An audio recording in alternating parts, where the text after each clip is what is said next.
What's up, guys? Sub-Zero here, back for another VOD review, and today we're going to do something special. This is an international VOD review, though the player actually grinds the most on the North American server. This is AlphaQi, aka AQ1H. This guy is sitting at rank 2 NA right now, 1700 LP with... The really crazy thing is this amount of games played, right? You consider him above somebody like Wigwug, who, by the way, it's crazy that Wigwug's rank 3. This guy is just an absolute beast. I should do a Wigwug VOD review after this, and maybe I will. But look at this, only 230 games played, so way less games than Wigwug, more LP than him, just an insane... amount of stats. Really, this top 4 rate is just blinding, 72%. And that's not the only carrot that he has on his belt. Is that a thing that people say? He won the Shurima Cup in the APAC region. So this guy is going to go to Worlds already. If you guys recognize this name at all, by the way, I think the most significant performance he's ever had is 2nd place at the Cyber City Worlds. So that's why you maybe know Achi AQ1H came down very, very, very close in this final lobby between him and Summertime, where that was a crazy tournament, and feels like a while ago. That was honestly like not long ago at all. But we're gonna do a VOD review today of him from a game in the finals of the APAC Tacticians, or I keep wanting to call it Tacticians Cup, but it's actually Shurima Cup, which I'm slightly tilted because I was the Shurima Cup runner-up, and now this guy's there's a new Shurima Cup, but you know what, it's fine. There's enough Shurima Cups to go around, I guess. And this was also APAC-wise. You can look at the right side there. The lobby is a little bit, it's a little bit hard to see, but it's very, very stacked in terms of the people that are in it. Sheepstick, Steppy, really fantastic players. SCSC, Iron Bog, of course, just fantastic. And here's already where the game gets kind of interesting, is we start off with 4 Viegos and then get a 5th Viego. And so Achi here, AlphaQi here, in already a kind of a weird spot. Normally, people...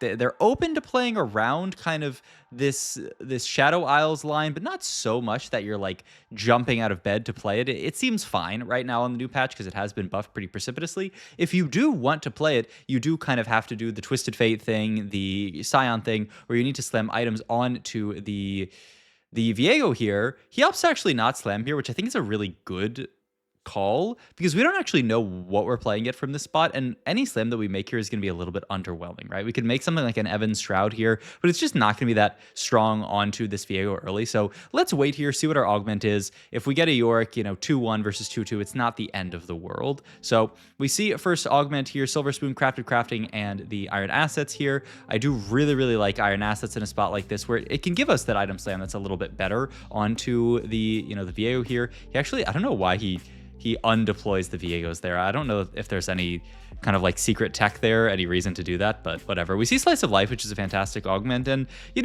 we could just take Slice of Life here and play a normal game of TFT, but AlphaQi is not interested in that. He is interested in playing a very weird game, and the game continues to get weirder when we pick up a 6th and 7th Viego in this spot here. So he's hovering Viego. He's like, should I play for this? And he comes to the conclusion that yes, I mean, 7 Viegos at 2-1 is enough for us to want to play into this line. But it's funny, we start spamming items like we're playing Viego Hero Augment, and Viego is still kind of a carry without his Hero Augment. It's not like he's one of these units that the Hero Augment is completely transformational, but it is interesting to see him playing for us, without the Hero Augment. And also, we're going to see something pretty interesting from AlphaQi in this spot here. He's going to roll for Bard on 2-2 because he wants to roll with those level 3 odds. He knows we are so close to hitting this Viego. We want to roll down this round and pick up our Bard, because all of these rolls, are a chance to pick up extra Viegos, which are a chance to get to a really early Viego 3. So the rare 2-2 roll for Bard with no real econ augment, and he says, you know what? I mean, at this point, I must lock myself into this Shadow Isles line, which it is a wild spot here. He just used his free roll there, actually, and is saying, I want to use my rolls as quickly as possible because I do want to get to this Viego if I can find it, right? It'd be kind of funny if I wonder what he would have done if he had found Viego in this shop. It's not like he would have like rolled deeper for more Viegos, right? I mean, Surely not. Surely. I don't think so, though. There are some interesting things happening over just in the APAC in China as far as like tempo wise. It's just a very different region from North America, Americas, even like Europe. I don't know. It just feels like it's the play styles are so different, which I mean, it's very cool to see. All right, going into carousel here, we would love a sword to finish off BT onto our Viego, and we are able to pick that up, so that does give us an extra slam here. We do actually see a player there with another Viego too, which is annoying. And this player is actually holding 2 Viegos. I wonder, I mean, they're probably not holding them to deny. They're probably just holding them because it fits on their board, but it is actually a little bit sad. They're stealing some of our Viegos.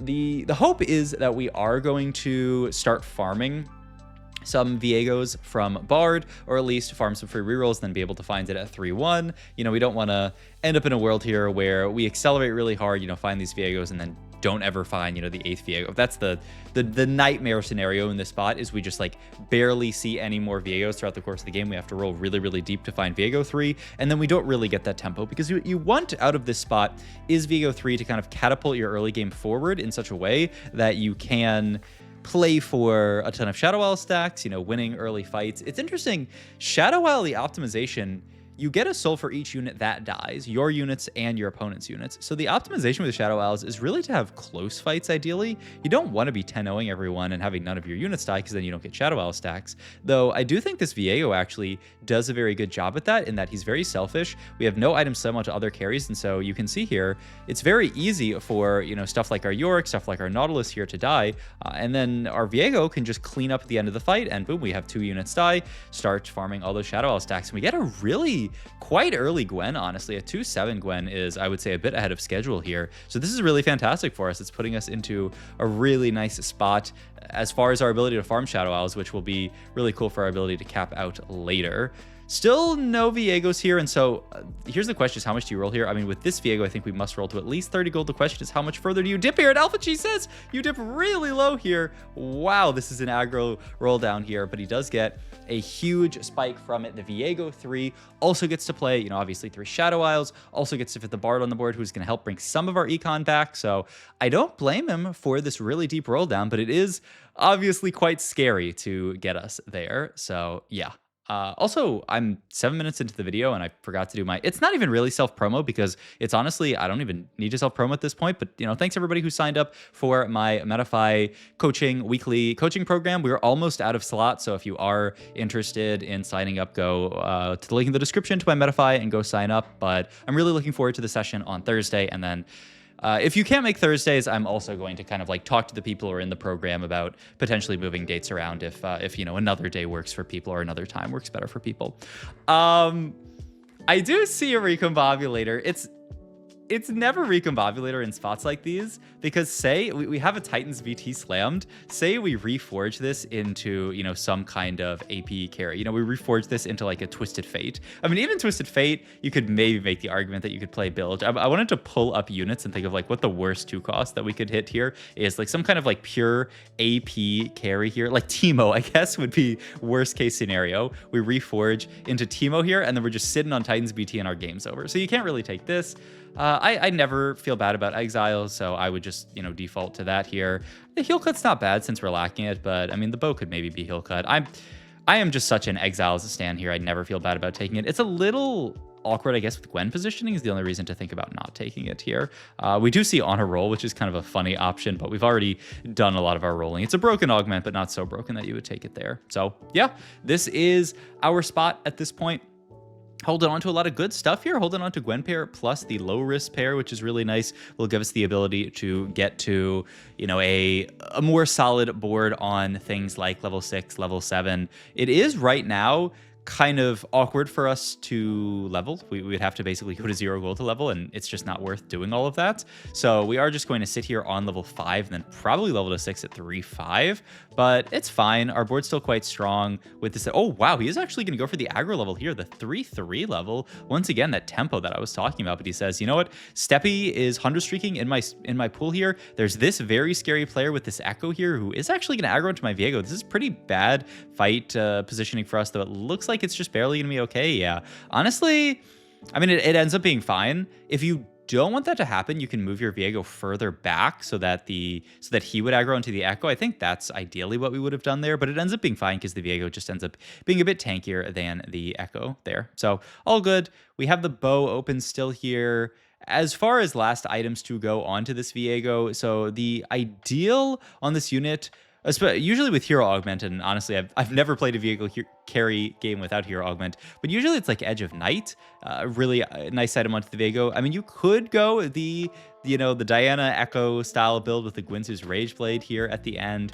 I don't think it's amazing onto him, but it's an item, and it would have, allowed us to win streak in a spot like this to continue our streak, though we might be able to continue our streak anyway. What I will say is this Viego is looking quite good, even without the Hero Augment. When you get a Viego 3 for free, seems like you should probably take it, which, I mean, it's good info to have. Sometimes TFT can feel a little unbalanced, and it can feel like, even when you're gifted an amazing spot for a comp, you just shouldn't play it because it's not strong enough. But it really does look like, I mean, we're 7 streaking in this spot here. We're kind of econing back up, though we're still quite broke. But the nice thing about this build is you don't need that much gold. You just need to slowly add the Shadow Isles units to your board. We're going to, unlock our Kalista. We're going to eventually unlock our Thresh. It doesn't actually feel super, super bad to be broke in this comp because of that reason. We have, boom, there's Kalista. Now 3-7, and we can play for 4 Shadow Isles and just the 3 Warden as well, which is kind of a funny in on this board. Usually on this board, you are just adding more Wardens, and we would love to pick up Seraphine, right? Seraphine is the fantastic +1 on this board because she's Disruptor plus the Piltover. So yeah. Oh mama, that is a Radiant TG, which these days, if there is a Prismatic Orb, everyone gets the same one. So everybody in this lobby got a Radiant TG plus a regular TG here, which is gonna make things quite interesting. He checks it here. It's kind of tank, kind of not tank items, but yeah, could go into a low risk here. Gonna level up for the Bard here. And we do also have to think about like what our slams are in a spot like this. Kalista, as far as items go, she doesn't actually like Shojin that much. She's more of like an AD caster. That is what her unit classification is. So she actually really likes stuff like blue buff. Like Shojin is her worst mana generation item. That being said, I don't know what else you could really, I mean, you could make a GS and then like live with that is what you could do. He's actually gonna reforge this year, and he does end up getting blue buff here. So yeah, I mean, I would GS blue buff here, and yep, he does opt to make that double slam here. I think this is fantastic for us here. Really, really nice to get these double slams down, and yeah, the cloak reforge ends up actually being huge here. It allows us to make this blue buff, which is basically the best mana item onto this Kalista unit. All right, last augment here. Would you ever take just a mess hall here, a solid combat? I mean, I actually don't mind. Oh, actually, it's malicious monetization, GG's. I mean, our board's still quite strong here. He's actually gonna roll over it here, and yeah, he does like the mess hall. I mean, mess hall I do like a lot as well in this spot. The question is like, do you want econ or do you want combat? I was thinking we wanted econ here just because like we are still a ways away from having our board done, but I think he's still thinking of kind of the idea that I talked about earlier, which is like your guaranteed Kalista one, your guaranteed Thresh one, those are big upgrades on this board. How much do you really need to care about econ in a spot like this? And maybe the answer is just not that much. Maybe you're totally fine with just playing around this board here. And it's also possible that, I mean, this is when Viego is going to start to fall off, early stage 4. So a fight like this, we're going to lose. Maybe he was also just not very confident in his board winning a lot of fights with this malicious monetization. I think that's a reasonable call as well here. So we end up on, I mean, a pretty sweet board. A lot of HP to work with, and not that much econ to work with, but the Bard's saving our econ in that way. We've every single loss, we're gonna farm those 2 refreshes. So much worse than, man, I remember the heyday of Bard so many years ago when you used to give 3 rerolls per loss on stage 4. Those were the days, man. Right now I'm just sitting here with my poverty 2 rerolls per loss, which will still actually be a lot for our level 8, which is coming probably pretty soon, right? I imagine we are going to go 8 here after Carousel just to spike the board enough, be able to use our free rerolls and hit something like the Kalista. There was a Kindred on Carousel, but that gets snapped up very quickly, which is very sad here. Sword open here. DP is never bad onto a unit like Kalista here, who doesn't really get a lot of, doesn't get any AD from her traits. Oh my god, that is actually, we just natural the Kindred here, and yep, we are going to level here and roll down. Hope to find the Kalista. We do find the Seraphine, which is a great in, and yeah, the board looks fantastic here. Wow. Also, we are still actually playing for Yorick 3 in this spot, which I think is quite interesting. Just saying, you know, it's a little expensive to hold, and he's maybe going to fall off as kind of a pure tank later, but we have all these TGs. We're kind of, you know, we almost have too many items in this spot here, so we'd love to, you know, hit something like a Yorick 3 and be able to play that as another really nice item holder here. Thresh is going to get the Radiant TG here, by the way. I mean, just a fantastic item holder for this, you know, oftentimes, especially with something like this, right? Deathcap Guardbreaker here. As long as we can keep him protected with our wardens around it, this guy's actually going to do a lot of damage. He really, really likes AP, so I'm excited to see what this Thresh plus the Viego can do. And it's also, once again, because we had such a solid board early, we farmed quite ahead of schedule. The fact that we hit Thresh end of stage 4, I mean, usually you're hitting this guy, you know, stage 5. I would say this is like a, you know, an above average tempo game for the Shadow Isles. And so I'm excited to see what the comp can do from this spot. 59 HP. I mean, we are very far ahead HP wise and just a bit broke econ wise. Okay, so last items here. The things to look out for is, yeah, I mean, oh, he's gonna make, oh, wow. Okay, so what I was gonna say here before we actually see the full reforge is that we don't have heal cut, right? That's the main thing that we are missing in this spot here. So, you know, I was thinking certainly leave a rod open, and I was just going to reforge a tier and hope that it reforges into something like that. But he says, you know what? The tiers are actually like really low value in this spot here because I've already made my mana gen item onto Callista here. So why not just reforge this Archangels here, leave the other tier open for, you know, maybe even, we don't have MR Shred either, right? So this leaves like Void Staff and things like that open as well. And we end up getting Morello off this, and then Titan's Resolve is a little bit funny. I don't know exactly what we're going to have to do with that, but I feel like Morello must be the take here, just guarantee it. He's actually always going to make Sunfire instead of Morello. Okay, I dig this. And then, ooh, yeah, Titans here, and then just move the GS down here. Yeah, this is beautiful. I really, really like this itemization. Yeah, the Sunfire, I mean, it'll be nice once we do find the Yorick, but for now, our Yorick just died like 2 seconds into the combat, so hopefully we can find Yorick 3 and have like a slightly tankier Sunfire. But his idea was, like, if we do make Morello, like, okay, what do we do with it? Like, we don't actually have anyone who can hold the Morello really nicely. Thresh is actually, you know, tends to be a pretty good holder of these like items like Void Staff, like Morello, just because he hits in this big AoE.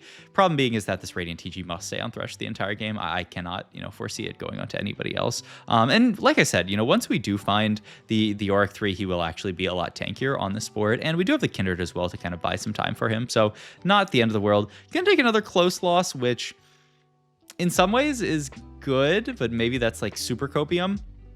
But the closer the loss, the more Shadow Isles stacks that you are farming up here. So that's a slight saving grace here. We can also start thinking about eventually, you know, going down on the amount of Shadow Isles that we play.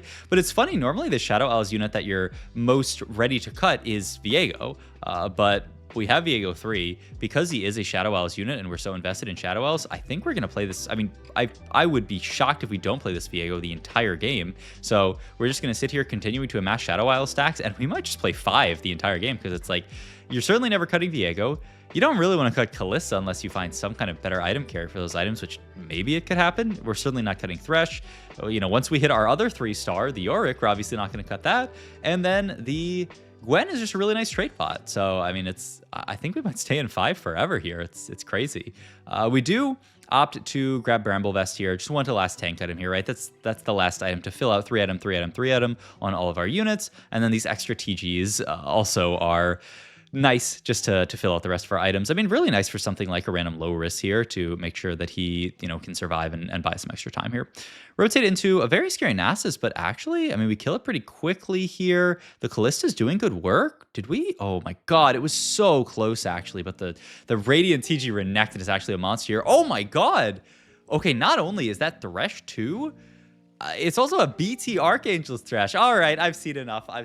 This guy's just a high roller. I mean, it's still a really interesting spot to navigate, but I mean, this is definitely an above average spot for it. Thresh 2 on 8, basically natural the Viego. I mean, you have to roll a bit for the Viego, but still naturaled him pretty hard here. And I really want him to kind of like hover our Shadow Isle stacks here. So we have so many. Also, my God, 9k damage from this Thresh. You can see at this point, we've scaled up all these Shadow Isle stacks. Like this Thresh is truly a monster. And the only thing that we've low rolled is we're still sitting on Yorick 2. We have had 7 or 8 Yoriks. I think we had 7 Yoriks like end of last stage, and we've amassed like 1 more this entire stage. And we are level 8, so it's not like our odds of finding Yorick 3 are all that high. But you know, still something that we would like to hit, and we are just gonna aggressively roll down here to try to hit here. And we do hit it nicely.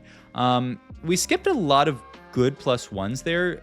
Also, what is this? Just adaptive, yeah, I think this is reasonable. I was thinking adaptive Kindred actually, just to get them casting faster, but I guess this works as well. And we are getting, we're getting fizzed on in the back line there. Don't you just hate it? This fizz unit is a monster, though. It doesn't matter. The board is actually just strong enough at this point that we are clearing folks here and locking in a top 2 with Shadow Isles here. But yeah, I was thinking of like +1s on this board, because the Fiddlesticks is an amazing +1. The Ornn earlier would have been a nice +1, but this late into the game, you know, not really going to work. But like, how do you fit the Fiddle? I don't think you can. I think this just must be the board. I mean, the most cuttable unit is, I mean, it's like almost Callista if you had a unit to item hold it, but certainly we're not going to do that. All right, rotate into a pretty wild Yordles board here. We do actually take a close loss here. And also, I am noticing something kind of scary on that player's bench, which is they have 8 Vegars, so not only are we losing the fight, but they also have the possibility of hitting a Veigar 3 and just ending the game on the spot here.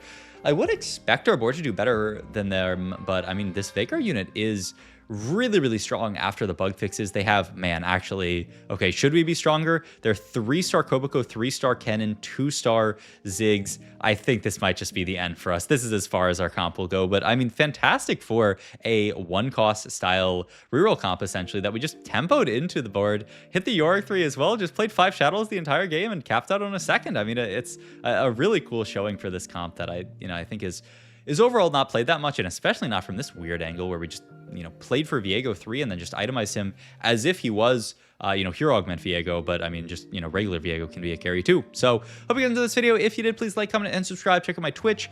Once again, if you are interested in the group coaching, check out the link to my Metafy down below. There's only a few slots left, so go check it out if you're interested, and I'll see you guys in the next video. Thanks for watching as always.